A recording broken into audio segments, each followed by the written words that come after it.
Bonjour et bienvenue à vous dans ce nouveau podcast dans lequel j'avais envie d'aborder le sujet de la bienveillance.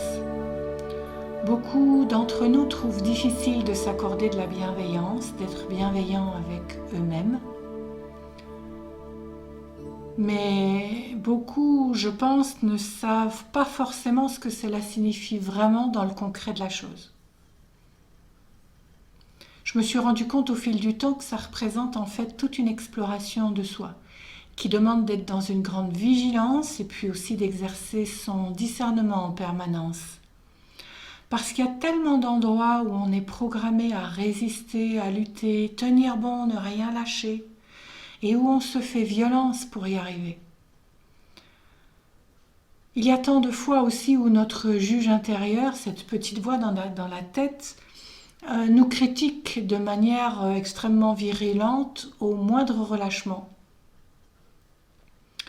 Alors les questions qu'on peut se poser, c'est à quel moment est-ce qu'on sait suivre une impulsion intérieure, celle de notre âme, celle du divin en nous, qui nous demande d'aller vers la joie? À quel moment est-ce qu'on sait être dans le lâcher-prise nécessaire et ne pas avoir d'autre considération que celle de cultiver un certain état d'être? À quel moment est-ce qu'on a appris ce qu'est le respect de soi, la tolérance, l'empathie? Est-ce qu'on sait s'accorder cette infinie bienveillance qui fait que l'on ne se jugerait pas dans l'erreur, l'échec?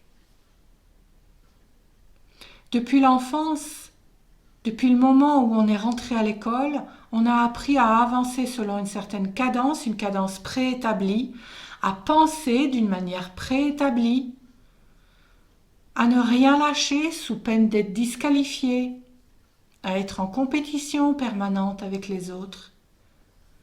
En grandissant, il faut encore et toujours bien veiller à ne pas perdre le rythme surtout. Et puis l'objectif numéro 1, c'est réussir. Réussir à sortir du lot, à creuser son trou, trouver sa place. Mais tout en restant bien dans le moule. Attention à ne pas sortir du moule non plus. Alors oui, on se rend bien compte à quel point il nous est facile de nous juger quand on ne parvient pas à être parfait. Parfait selon des schémas préétablis, bien évidemment. Et qu'en réalité, c'est notre tout premier réflexe de nous juger. Parce que c'est ce qui nous a été inculqué depuis notre plus tendre enfance. La bienveillance représente donc un exercice difficile, un apprentissage difficile. Il est nécessaire dans un premier temps de savoir prendre de la distance avec ce qui se vit, suffisamment de distance en tout cas pour se poser les bonnes questions sur toutes ces histoires qui se racontent en nous. Ces histoires qui, si on les écoute, globalement, ne viennent ne nous parler que d'une chose, l'ampleur de notre imperfection. Une imperfection qui serait bien évidemment pas acceptable et qu'il faudrait cacher à tout prix.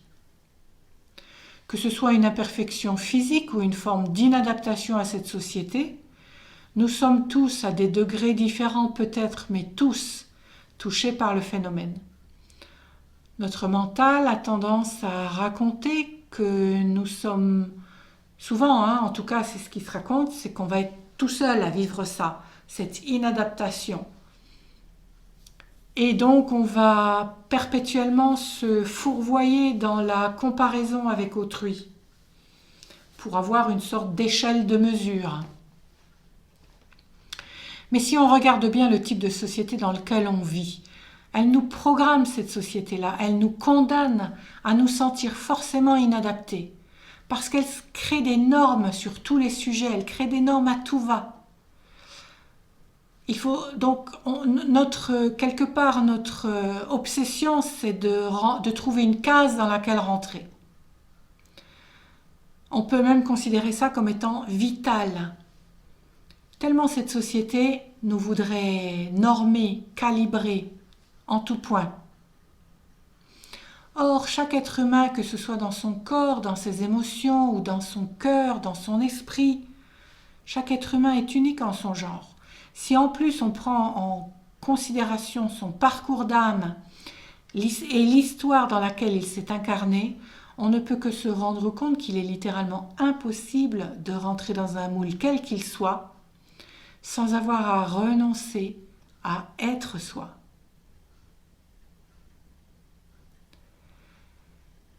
Alors, sortir de l'isolement dans lequel le mental nous plonge,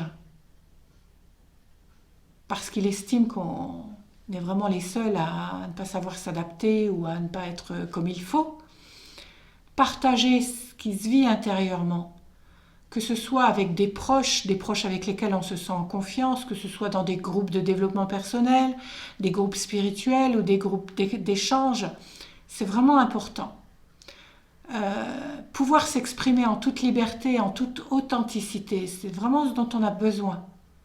Ça permet déjà de se rendre compte qu'il y a vraiment plus de personnes qu'on ne pense qui ressentent tout autant de souffrance que nous à ne pas savoir rentrer dans les moules ou à s'y sentir coincés. Et puis il y a aussi tout autant de personnes qui se sentent différentes. Parce que les personnes qui sont en plein éveil, en plein réveil, se sentent différentes. Puis se sentent différentes souvent depuis toujours. Ce qu'on vit actuellement, toute cette difficulté, le chaos de ce monde, c'est vraiment là pour nous pousser dans nos retranchements et provoquer cet éveil, ce réveil. Si nous nous autorisons à être imparfaits, si nous reconnaissons que l'échec et les difficultés font partie de la vie humaine, alors nous pouvons cesser d'en avoir honte et de nous isoler avec notre douleur. Et dès qu'on cesse de s'isoler, dès qu'on cesse d'avoir honte, on peut gagner en liberté, la liberté d'emprunter des chemins de traverse notamment, ces chemins de traverse qui favorisent encore un petit peu plus l'éveil, le réveil à une autre réalité. Le réveil surtout à une vie consciente. En apprenant à prendre de la distance, une distance nécessaire avec l'histoire qui se raconte en nous, individuellement, mais aussi qui se raconte au niveau de la société, on peut commencer à se poser les bonnes questions, on peut devenir de plus en plus apte à se voir objectivement. Et puis, progressivement, on peut aller vers le fait de se voir sous l'angle de l'humain divin que nous sommes. Et ça fait un bien fou, c'est énorme.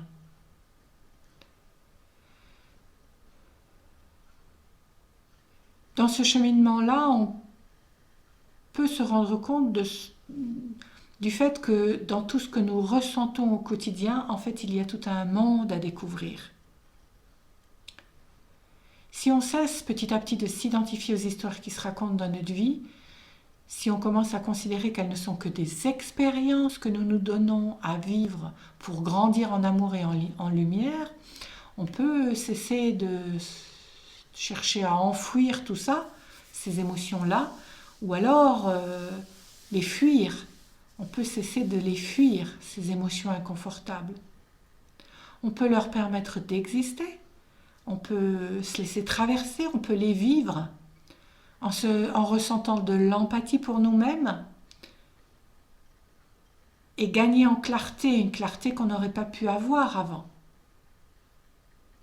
On peut cesser aussi d'être en boucle à l'étage supérieur et comprendre enfin qu'elles nous transmettent, ces émotions-là, des informations importantes.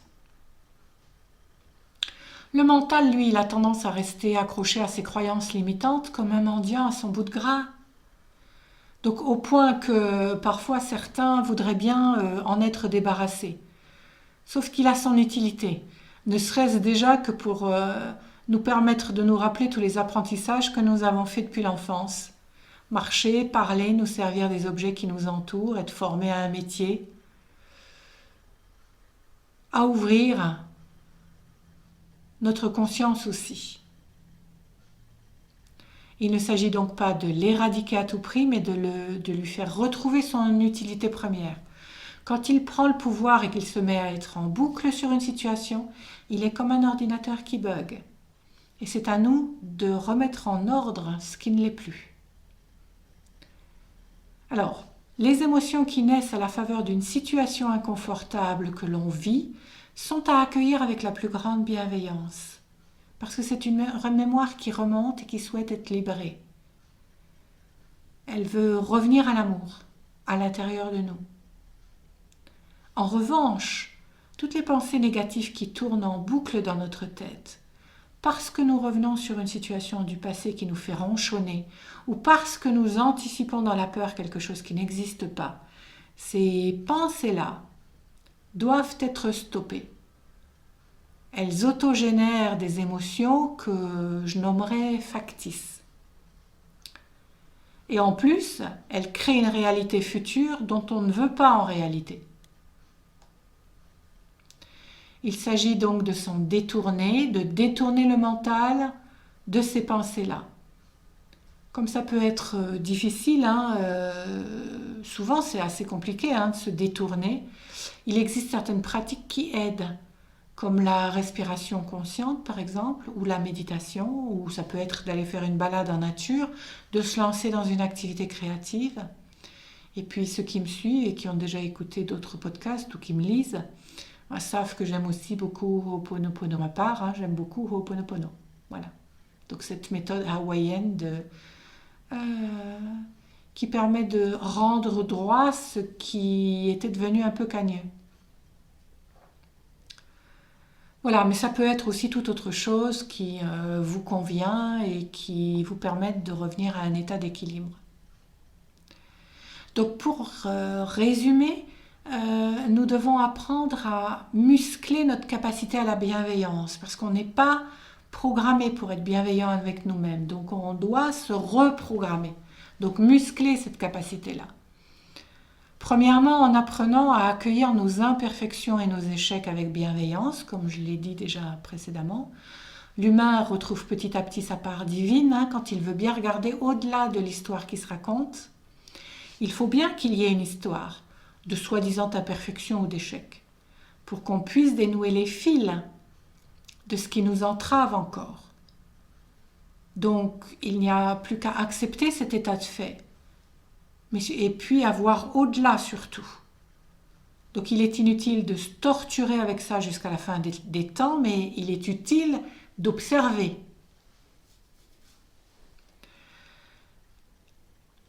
Nous devons aussi, en second lieu, apprendre de nos émotions, quelles qu'elles soient.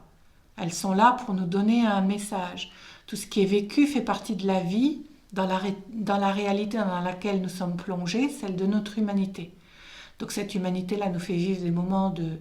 ça peut être des moments de douce folie, d'émerveillement, d'extase, mais aussi des moments d'inconfort, des moments troublés, douloureux. S'enfermer dans une tour de Babel pour ne pas vivre les moments difficiles de la vie, ça finit par nous couper de tout et de tous. Donc la solution, c'est de se laisser porter par ce que la vie nous apporte, de se laisser traverser par les émotions que cela fait remonter à la surface, se laisser traverser sans s'y accrocher, pour pouvoir trouver les cadeaux sous-jacents des challenges que la vie met sur notre route. Donc c'est un exercice un petit peu difficile, mais ça s'apprend. Rappelons-nous toujours que ce à quoi nous résistons persiste. Donc accueillons tout ce qui constitue la vie sur cette terre avec le plus de fluidité possible. Alors une façon d'accueillir, de se laisser traverser, c'est de dire à tout ce qui nous dérange, nous met en colère, nous fait nous sentir frustrés, toutes ces émotions qui remontent, qui nous rendent tristes, coupables, honteux. On peut dire « je t'accueille, je t'ouvre mon cœur, tu es là et c'est ok pour moi ». Se laisser traverser, c'est ça. C'est de dire à ces émotions-là, c'est de leur dire « c'est ok, vous êtes là, je vous sens, je vous ressens, c'est ok ». C'est une façon d'ouvrir les bras à ce qui se présente comme une souffrance, de la laisser entrer dans notre cœur, de permettre qu'elle y perde toute consistance en tant que souffrance, parce que lorsque le calice qu'est notre cœur l'accueille, elle redevient lumière, tout simplement.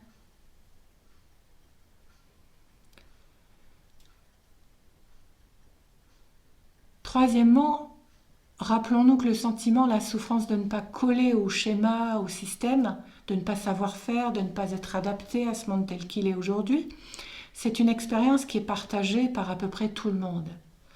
L'acteur Vincent Lindon disait il y a quelque temps, j'ai vu une vidéo où il disait qu'on vivait dans un asile géant. Oui. C'est un peu ça.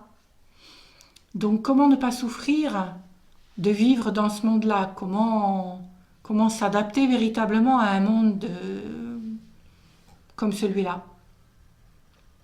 C'est peut-être un petit peu une mission impossible au final. C'est tout à fait mission impossible. En tout cas, sans se perdre. Quand on intègre vraiment cette réalité-là, qu'on comprend que la souffrance, c'est quelque chose qu'on traverse tous, quand on veut bien échanger là-dessus, ça va permettre à chaque personne d'être participant à cet échange, d'être éclairé par le point de vue de l'autre, mais ça permet aussi à chacun de souffler, de relâcher la pression, puis de s'identifier un petit peu moins aux histoires qui se racontent là à l'intérieur. En parler, ça leur enlève une grande partie de leur pouvoir. Voilà, et en quatrième point, en parallèle de tout ça, il est aussi nécessaire d'explorer la question de nos besoins essentiels et de nos envies. En CNV, en communication non violente, on parle de passer des « je dois », c'est-à-dire de l'obligation, à des « je choisis ». On se met sur le mode de l'envie, je suis mes envies. Marshall Rosenberg disait « Une forme importante de la bienveillance vis-à-vis de soi consiste à faire des choix motivés uniquement par le désir de contribuer à la vie plutôt que par la peur, la honte, le devoir ou l'obligation. » Marshall Rosenberg, c'est le père de la CNV. Donc on peut se lancer dans des jeux choisis, des j'ai envie, qui vont dans la profondeur de ce dont tout être humain rêve au fond de son cœur. L'amour, la joie, la paix, l'harmonie, le partage, l'abondance, toutes ces choses-là. C'est ce que j'appellerais faire des belles demandes à l'univers. Parce que quand on choisit, quand on s'en parle à soi-même déjà, on adresse une demande à l'univers. Mais ça peut être des choses tout à fait simples aussi. Ça peut aller dans la simplicité. Quelques exemples que je peux vous donner. J'ai envie de goûter à la beauté et à l'harmonie dans mon quotidien. J'ai envie de découvrir la plénitude et la joie de faire ce que j'aime et qui me remplit, qui me porte. J'ai envie d'avoir un lieu de vie agréable et qui me corresponde. J'ai envie de connaître la détente, la paix intérieure, la sécurité dans la matière quand l'argent est là. Je choisis d'être entourée d'amis sincères avec lesquels partager plein de bons moments, dans l'amour et dans la joie. Voilà, ce ne sont que quelques exemples, mais ce que je peux vous dire, c'est que quand on est dans nos envies, notre cœur bat à l'unisson de ces rêves que nous nous accordons de rêver. Et l'univers peut alors se mettre au travail. C'est ça le secret. Voilà, donc pour finir, ce que j'ai envie de vous dire, c'est qu'on a vraiment besoin de s'accorder de la douceur et de la bienveillance. C'est absolument nécessaire de savoir nous prendre dans nos propres bras pour que la lumière puisse rayonner de notre cœur grâce à la joie de cet amour retrouvé. J'ai envie de dire aussi envers et contre tout, c'est-à-dire quelle que soit la situation dans laquelle se trouve ce monde. La situation dans laquelle se trouve ce monde, elle nous bouscule. Et au final, ça n'est pas un mal. Parce que le monde de demain, il doit se construire avec nous. Enfin voilà. Donc, j'en ai terminé pour ce podcast-là. Je vous souhaite tout le meilleur et je vous retrouve dans le prochain. À bientôt.